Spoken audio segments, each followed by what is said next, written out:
मुक्ति मूलम गुरु कृपा को। संत के रंग में जो रंग जाएगा वही बसंत के वास्तविक अर्थ को समझ पाएगा और उसी के जीवन में बसंत आएगा। आज संत का रंग कौन सा है, इस पर विचार करें।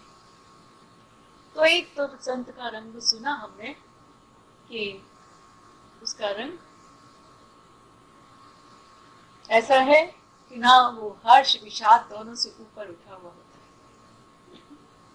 संत के जीवन में ना बहुत हर्ष होता है ना विषाद होता है, और यही बसंत का रंग है कि ना बहुत सर्दी है और ना बहुत गर्मी है। एक ऐसा आनंद संत के जीवन में होता है कि जिसके कारण वो अपने जीवन में सुख दुख दोनों से ऊपर उठकर आनंद में जीवन व्यतीत करता है। तो जो प्राणी अपने जीवन में संसार से उदासीन होकर और परमात्मा के भाव में रंगा हुआ रहता है और सुख दुख दोनों को प्रधानता नहीं देता, प्रधानता देता है तो आनंद को, ऐसे प्राणी के जीवन में ये कहा जाएगा कि वो वास्तव में वो संत के रंग में रंगा है। संत का रंग और कैसा होता है, तो एक वाणी में कहा गुरुदेव ने, रोम रोम में ओम ही ओम, यही बसंत। जैसे आज धरती के देखो तो चारों ओर पीली पीली सरसों उगी हुई होती है। आज के दिन पृथ्वी पर पीला ही पीला रंग धरती ने ओढ़ा हुआ है। इसी प्रकार संत के रोम रोम में केवल प्रभु का नाम होता है। केवल सद्गुरु ये कहते हैं कि रोम रोम में ओम ही ओम, ओम ही ओम का उच्चारण उसके शरीर से होता है और उसके रोम रोम से ओम ही ओम का उच्चारण होता है। वो कहते हैं यही मेरे लिए तो बसंत है कि राम के रंग में, ओम के रंग में मेरा रोआ रोआ रंगा जा चुका है। अब मैं किसी और दूसरे रंग को धारण नहीं कर सकता। रोम रोम में कौन सी ध्वनि उठती है, जो हमारे हृदय में ध्वनि होती है वही रोम रोम में भी ध्वनि उठती है। जब हृदय में विकार होते हैं, जब हृदय में काम आता है, जब हृदय में क्रोध आता है, तो हमारा रोम रोम भी जलने लगता है। अब ये अनुभव करते हैं कि हमारे रोम रोम में अग्नि सी आग सी लग गई जबकि हमारे भीतर क्रोध आया। संत के हृदय में निरंतर परमात्मा का नाम चलता है और निरंतर प्रभु का प्यार का रस बहता है। वो हर समय प्रभु के अमृत रस का पान करता और उसके जीवन में ये प्रतीत होता है कि जैसे मेरा तो केवल हृदय ही नहीं, मेरी तो वाणी ही नहीं, मेरा तो रोम रोम ओम ही ओम का उच्चारण कर रहा है। तो जिसके जीवन में परमात्मा के नाम की ध्वनि निरंतर उठती रहे, सोते हुए उठती रहे, जागते हुए उठती रहे, जिसका रोम रोम प्रभु का नाम लेकर हर्षित होता हो, जिसके जीवन में एक रंग परमात्मा का ही चढ़ गया हो और दूसरे रंगों को वो प्रधानता देता नहीं, वही प्राणी समझ पाता है कि आज बसंत आया है। हम लोग हमेशा एक वाणी कहा करते हैं कि बसंत आया जब तू संत आया। जब तक संत नहीं आया हमें ये मालूम नहीं था कि रोम रोम से भी परमात्मा के नाम की ध्वनि उठती है, हृदय में प्रभु का प्यार भी होता है। ये हमने तब तक नहीं जाना जब तक कि संत हमारे जीवन में नहीं आया। जिसके हृदय में संत आकर विराजमान हो जाता है, संत कैसे आकर विराजमान हो जाता है, तो आप कहोगी कि हृदय में संत कैसे आ जाएगा। संत कोई रूप नहीं है, संत कोई अलग से व्यक्ति नहीं है, संत का तो एक भाव होता है और उस भाव को जब हम हृदय में धारण कर लेते हैं, जब हमारे हृदय में उसका भाव जागृत हो जाता है, तभी हम कहते हैं कि हमारे हृदय में भाव आया है। भाव तो एक रस है, जिस रस को पीकर प्राणी के अंतर में आनंद की अनुभूति होती है, तृप्ति की अनुभूति होती है। भाव एक ऐसा रस है कि जब तक भाव नहीं तब तक प्रभु की चर्चा हमको अच्छी लगती नहीं, और जब तक भाव नहीं तब तक हम इस संसार से जुड़े हुए होकर अपने को संसारी जीव मान कर ही रहते हैं। जब तक हमें भाव नहीं, तब तक हमें भजन प्रिय नहीं होता। जब तक हमारे भीतर भाव नहीं, तब तक हमें संसार के विषय प्रिय होते हैं। और जब हमें भाव आता है तो जैसे यही पीला रंग है, जब गर्मियों में आप पहनते हो तो आपकी आंखों में चुभता है, और यही पीला रंग है, यही बसंती रंग है, आज सभी को प्रिय लग रहा है, क्योंकि आज मौसम इस बसंती रंग के अनुकूल हो गया है। और इसी प्रकार से हम लोगों की मन की स्थिति होती है कि जब बहुत अधिक हम संसार में लीन होते हैं, जब संसार की संपदा को हम प्रधानता देते हैं, जब हमें सब कुछ ये लगता है कि संसार के सुख ही सर्वस्व हैं, उस समय हमें प्रभु की चर्चा प्रिय नहीं लगती। और प्रिय भी लगती है तो मात्र इसलिए कि प्रभु की कथा सुनने से हमारे जीवन में कुछ सुख और बढ़ जाएगा, इसलिए हम भगवान की कथा को सुनते हैं।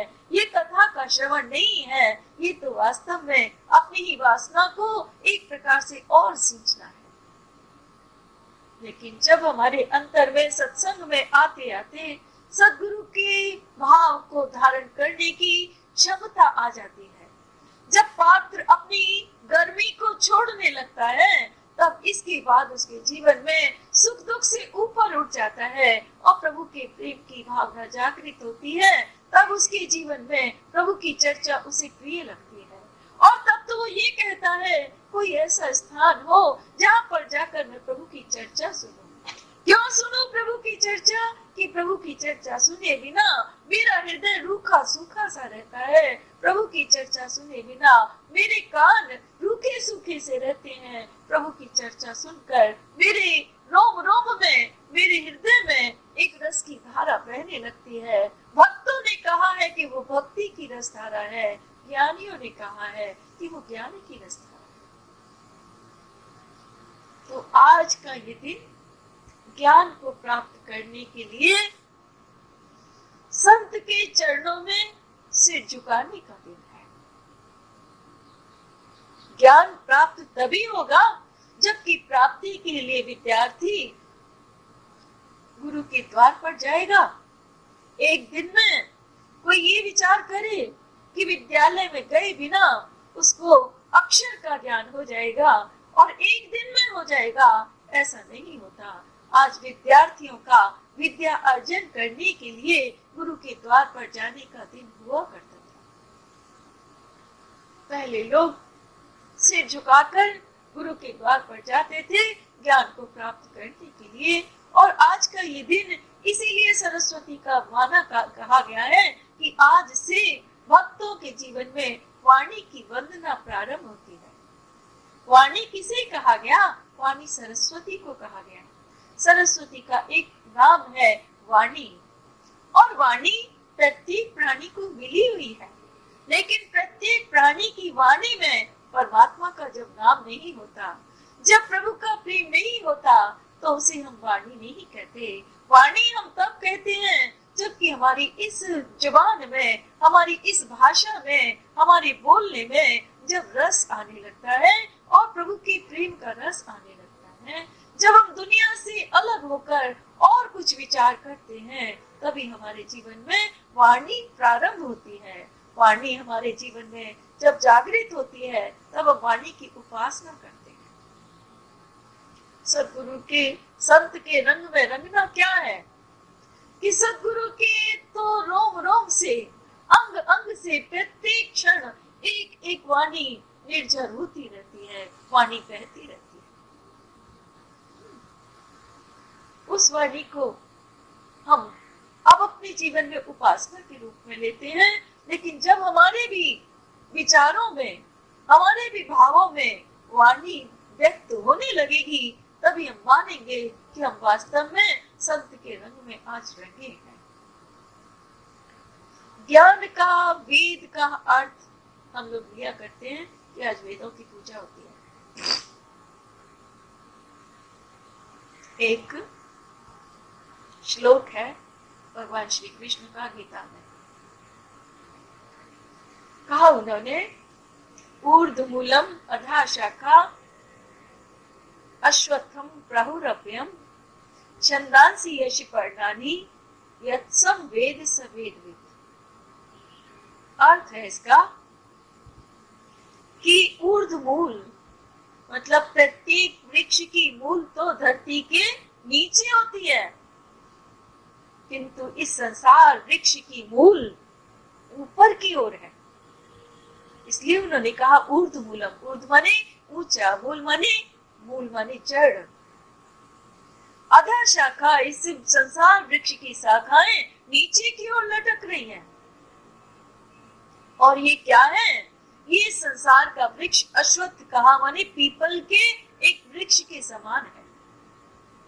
कैसा है कि ये कभी समाप्त नहीं होता। संसार निरंतर संसार बना ही रहता है। हम रहेंगे या नहीं रहेंगे, लेकिन ये संसार तो रहेगा। हम रहेंगे या नहीं रहेंगे, प्रत्येक वर्ष प्रकृति में सर्दी आएगी, गर्मी आएगी, बरसात आएगी और बसंत आएगी। ऐसा ये अश्वत्थ का वृक्ष है कि ये कभी भी ये खर्च नहीं होता। जितना इसमें कितने कितने लोग जन्म लेकर चले जाते हैं। समुद्र के पानी में कमी आ सकती है, लेकिन इस संसार में कोई कमी नहीं आती।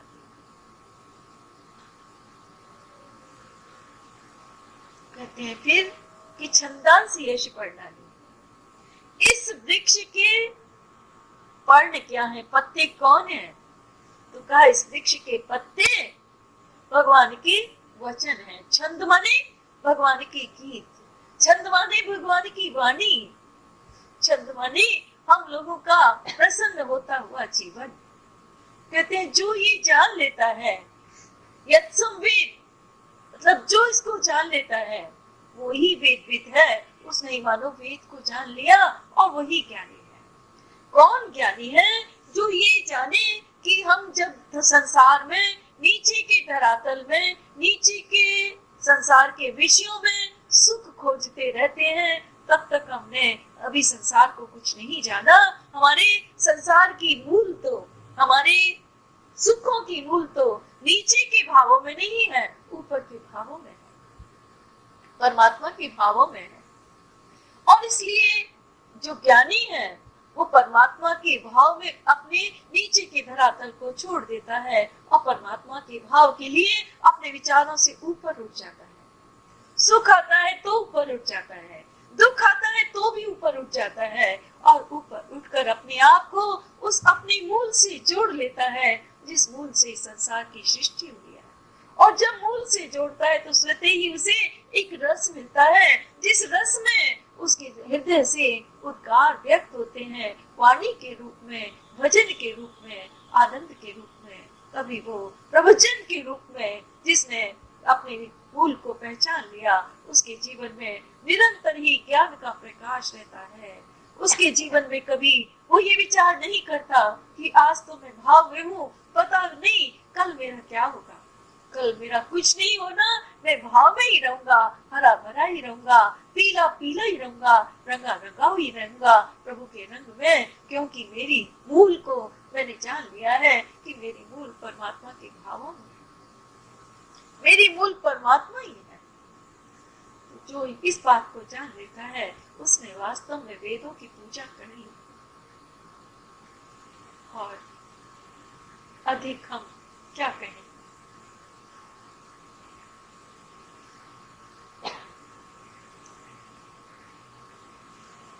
आज इस उत्सव के दिन हमारी तो सब लोगों को यही प्रेरणा रहेगी कि नहीं कहते गुरुदेव कि तुम संसार के भोगों को छोड़ो, नहीं कहते गुरुदेव कि तुम संसार के कार्यों को छोड़ो, लेकिन ये तो कहते हैं कि तुम परमात्मा के प्रेम से अपने मन को भर लो, परमात्मा के प्रेम से अपने जीवन को रंग लो। तो कुछ लोगों का कहना है कि ऐसा हो नहीं सकता कि हम संसार में भी रहें और परमार्थ का भी सुधार कर लें, लेकिन सद्गुरु ने स्वयं जीकर दिखलाया है कि रहते तो परिवार में हैं, लेकिन परिवार से बिल्कुल तटस्थ होकर रहते हैं, असंपृक्त होकर रहते परिवार में हैं, तो उनके सुख दुख में ऐसा प्रतीत होता है मानो परिवार के सुख दुख में ही सुखी हैं और दुखी हैं, किंतु हृदय से वो अछूते रह जाते हैं, हृदय में उनकी परमात्मा का भाव है। तो हम आज इसी बात पर विचार करें कि बसंत आया, जिसके जीवन में संत आया, जिसने अपने जीवन को संत के रंग में रंगा, उसी के जीवन में बसंत आया। और संत का रंग कैसा है? एक वाणी में और कहा उन्होंने कि संत करे अंत दुनिया के चक्कर को और दुनिया के मक्कर को।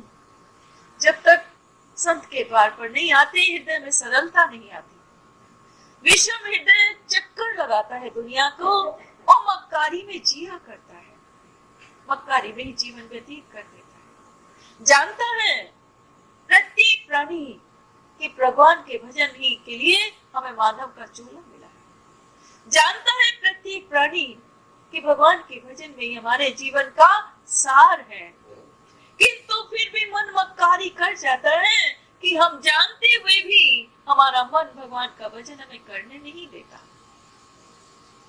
और इसीलिए मन चक्कर लगवाता है दुनिया के। और ये जरूरी नहीं कि आप शरीर से चक्कर लगाओ, मन दुनिया भर में चक्कर लगाकर और लौटकर आ जाएगा और आपके मन में अनेक प्रकार के संस्कारों को छोड़ जाएगा। ये हमारे ही मन का मक्कारी और ये हमारे ही मन दुनिया के चक्कर जो है, ये कब समाप्त होते हैं? जब संत के द्वार पर आकर हमारे मन में परमात्मा का भाव व परमात्मा का प्रेम जागृत होता है और ये प्रतीत होता है कि बाहर से हम दुनिया में भले ही घूमते रहें, लेकिन हे प्रभु, मन तो तेरी ही परिक्रमा लगाता हुआ रहता है।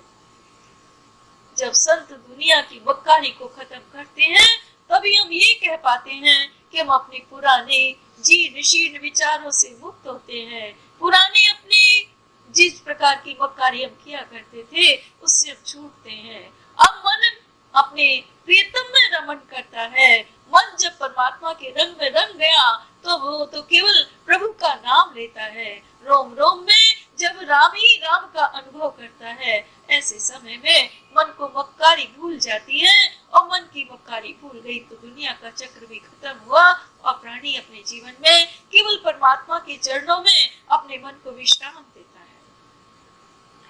जिसका मन परमात्मा के चरणों में विश्राम पाता है, वो प्राणी ही वास्तव में सुख दुख से ऊपर उठा है। आज का हमारा संदेश अपने लिए यही है कि जिसने अपने जीवन को संत के रंग में रंग लिया, बाहर से कपड़ा नहीं रंगना है, हमें तो अपने हृदय को रंगना है। और कपड़ा रंगने से रोम रोम में राम लिख जाए, रोम रोम में ओम लिख जाए, ऐसा नहीं होगा। ऊपर से हम ये देखें कि हम बहुत सी जगह पर देख रहे हैं कि बसंती वस्त्रों से धरती को ढक दिया गया है, लेकिन वो वास्तविक बसंत नहीं है। कल्पना रंगा लोगों ने बसंती रंग में आटे को रंग कर, वो वास्तविक बसंत का रंग नहीं है।